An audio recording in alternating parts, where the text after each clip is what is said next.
खबर आ रही है साहब, बात all India Muslim personal law board की, जिसने महाराष्ट्र चुनावों में अपने समर्थित उम्मीदवारों का ऐलान कर दिया है। अब तक तो यह कहा जा रहा था यह हो सकता है, अब जो खबर मिल रही है कि ऐलान कर दिया है 288 विधानसभा सीट वाले महाराष्ट्र में all India Muslim personal law board ने कहा है कि राहुल गांधी, आदित्य ठाकरे और उद्धव ठाकरे और शरद पवार का जो गठबंधन है, महाविकास आघाड़ी के उम्मीदवारों को समर्थन दे दिया है।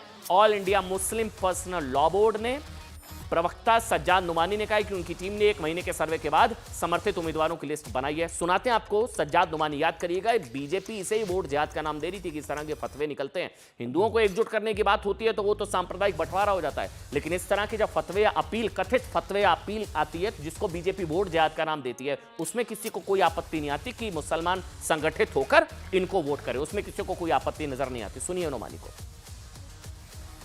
एक चीज का गहराई से जायजा लेने के बाद और बहुत तफसीली रिसर्च और ग्राउंड रिपोर्ट की रोशनी में हम इस फैसले पर पहुंचे हैं कि महाविकास आघाड़ी की 269 सीटों पर तायीद की जाए, जिसकी तफसील एनएफएल नंबर 1 में दी गई है, जो आपकी खिदमत में पेश की जाएगी।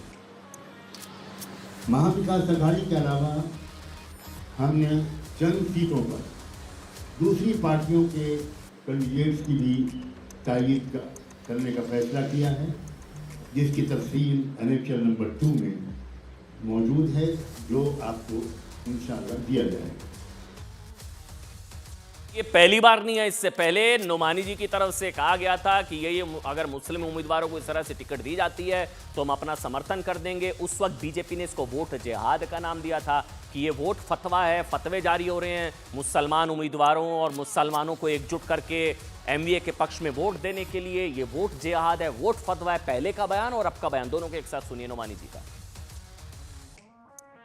सीट का गहराई से जायजा लेने के बाद और बहुत तफसीली रिसर्च और ग्राउंड रिपोर्ट की रोशनी में हम इस फैसले पर पहुंचे हैं कि महाविकास आघाड़ी की 269 सीटों पर तायीद की जाए कि अपने वोट्स को तकसीम न होने दें, विभाजित न होने दें।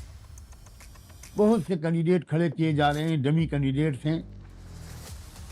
जो लोग उनको खड़ा कर रहे हैं, उनका मकसद उनको जिताना नहीं है, बल्कि उनके ज़रिए से वोट काटना है, या मुसलमानों का या दूसरे कमज़ोर तबका का। पवार साहब, मैंने उनको एक लिस्ट भेजी है, 30 सीटों पर मुस्लिम कैंडिडेट बड़ी आसानी के साथ महाविकास आघाड़ी को जीत दिला सकते हैं।